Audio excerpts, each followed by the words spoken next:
ए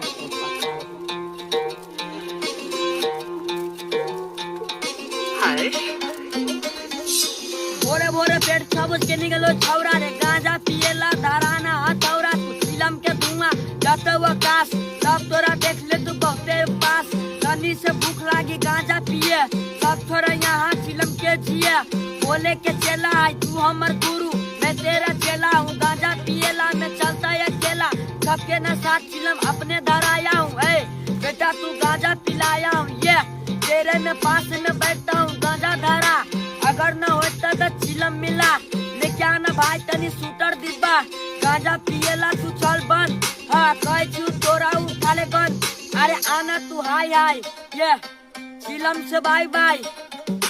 धुआं चढ़ा के जरा देबू बेटा रे गांजा पिएला हम जाय छी केता आना से छौरा धरा कनी चिलम रामा पिंकू असी करे छोटिलम सुशीलवा के गाना में चली रे रात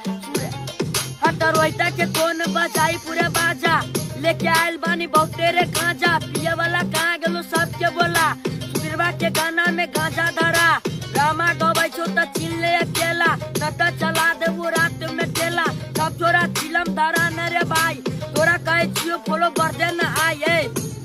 हाँ लाइक दे दे भाई।